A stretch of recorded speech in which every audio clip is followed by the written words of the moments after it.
All right, Shalom Akim. First and foremost, I'd like to give all praise and glory to Yahweh, Bahashem, Yahushai, Bahashem, Racha, Kodash. I'd like to give double honors to the apostles and elders of Great Millstone. I'd like to say Shalom to the elect that's teaching His word in our true faith and sincerity. And today I just want to tie this lesson, the N word. And I ain't talking about nigger, a nigger. The N word I'm talking about is nuclear. This nuclear war. The spirit of war is on the planet Earth. Which this is all the intents and purposes of Yahweh Shema Shai. You know, this great war to take place. And ultimately the results is America being engulfed in flames. That's the lake of fire, man. And as you can see, as we get closer and closer to that perfect day, things are being made clear and obvious that that's the case, man. So this is from dailystar.com, and it reads, Putin's Satan II missile, which could sink UK, placed on combat duty for the first time. See? So we know about this Satan II.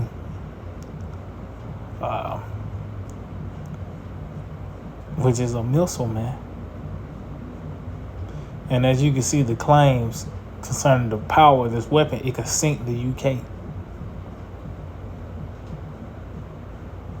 But it's saying it is placed on combat duty. Why? Because we in the time of war, as it says in the book of Ecclesiastes, the 3rd chapter. It says, the Satan II missiles are hailed by Russian President Vladimir Putin as something that has no equal when it comes to terrifying nuclear warhead missiles on the West. And that's pretty much it. That's all we need on this. That what else could this be but prophecy, man? So matter of fact, let's start off with this in the book of Isaiah chapter 9. In verse 5, it reads, For every battle of the warrior is with confused noise, and garments rolled in blood. And that's concerning the ancient way of war played out. You know, you had to have your armor from your feet, to you had to have a helmet, you know, the breastplate, your shield.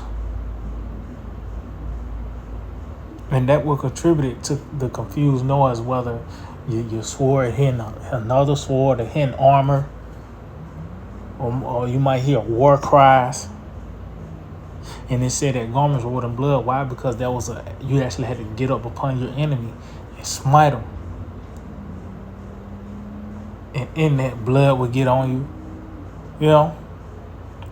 It says, but this, meaning concerning this battle, this war shall be with burning and fuel of fire. See? And what is that? Satan II. That's all that's going to be brought forth, is burning and fuel of fire by the way of these missiles, man. You know? So what else could this be talking about but World War III?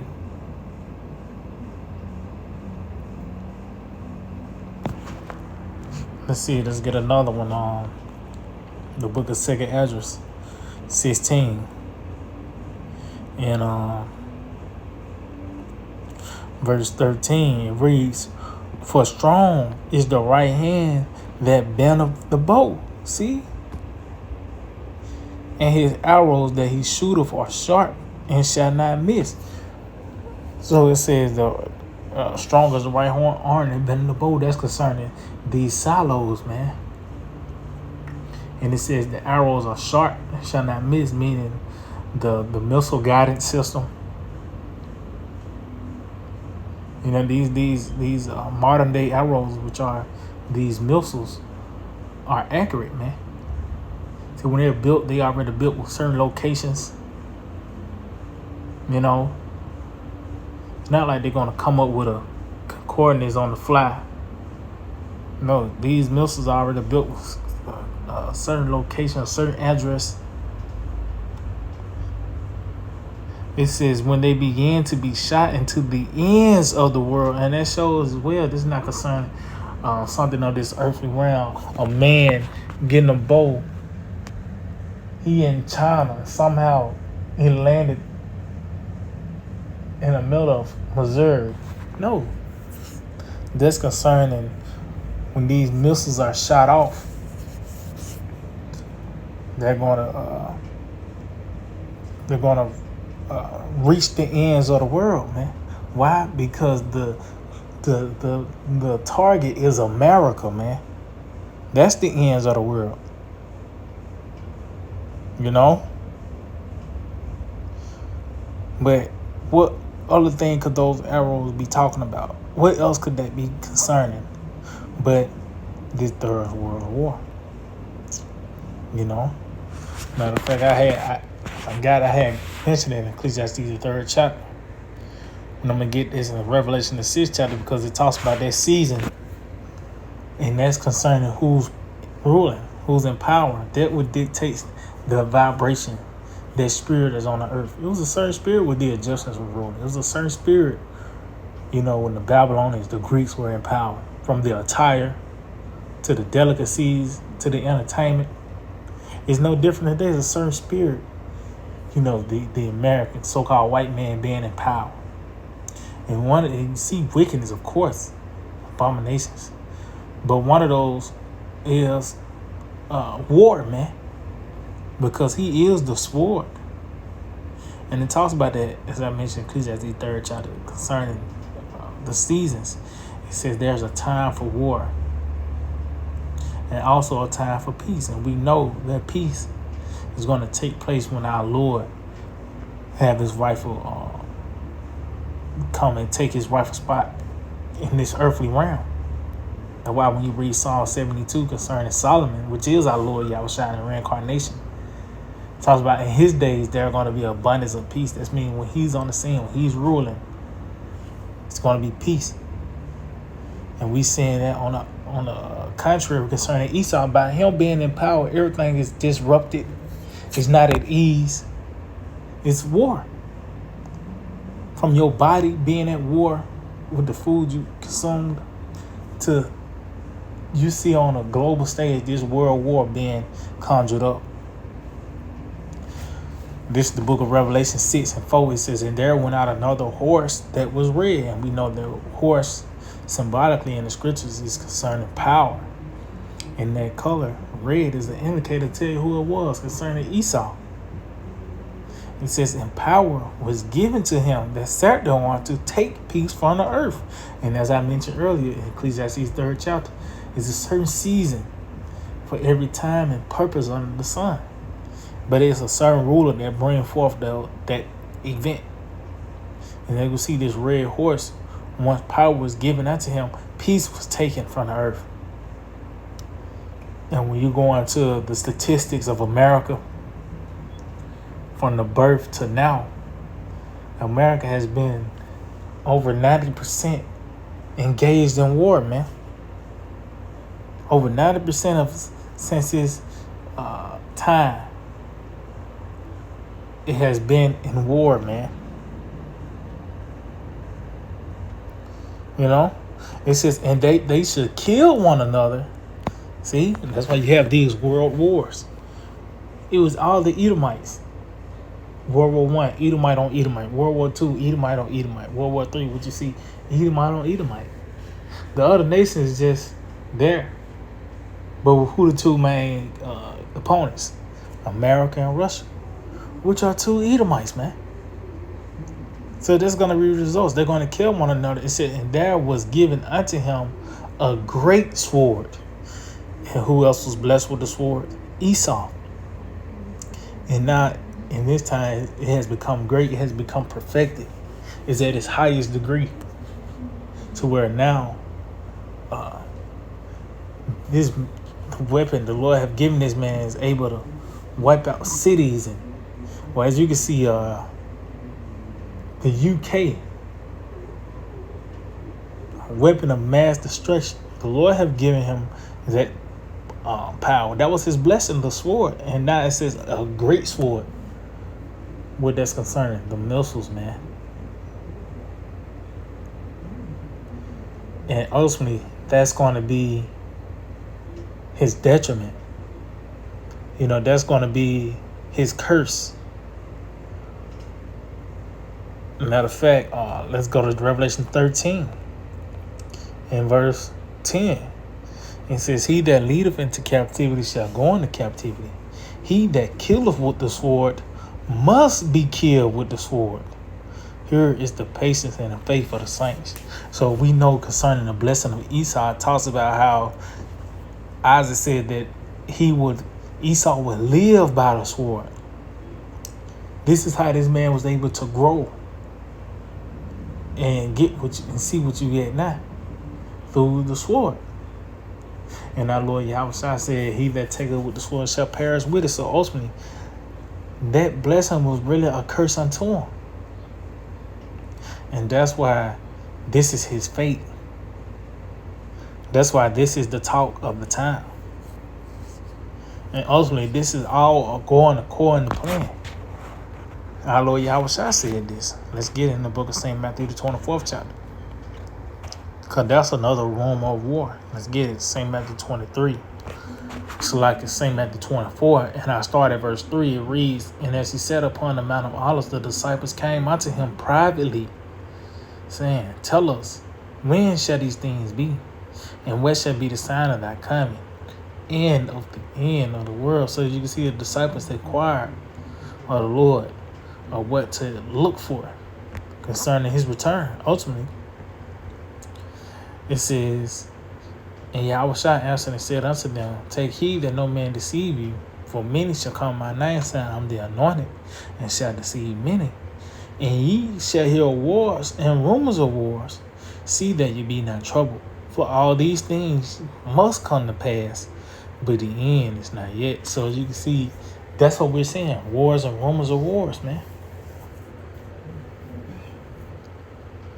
And it said the end is not yet, because ultimately that's the icing on the cake. When you read Revelation, the 18th chapter. Lord, we'll end off on that, but I'm going to jump down because before this great war takes place, before the destruction comes, all hell is going to break loose. The Karagma is going to have its solo, so to speak, on the planet. Everyone talks about that hour of temptation which shall come upon the whole world. So we in that time. But as you can see, everything is set up for the destruction. You got to entertain and consider World War III. Prophecy making you do that. Because this is the intents and purposes of Yahweh Shema Shah. So this is St. Matthew 24. I started 29. Immediately after the tribulation of those days shall the sun be darkened. So as you can see, immediately after the tribulation, so the next scene, after the time of trouble, Jacob's trouble, a time compared like no other. This is going to contribute to that time being compared like no other. All hell brings this great famine, the insurrection, the beast, from the beast you know to the newly created beast, the beast you about to be introduced to. Like I said, the famine, the power outages, all these troubles and anguish that, the sea help, the troops. It says immediately after that, the sun is going to be darkened, meaning that's the destruction, man. And it says, and the moon shall not give her light, and the stars shall fall from heaven, and the powers of heaven shall be shaken. See that? This is how the Lord is going to remove the powers that be through this destruction, man. This is what's going to take place. Scriptures talk about that, how the earth is going to shake from the sun and the moon being darkened. That's going to come from this destruction, man. This third world war, and this is not going to be as reckless as you think. This is, this war, this destruction that's going to clean the air. Things of that. That's why it's going to be a nuclear winter.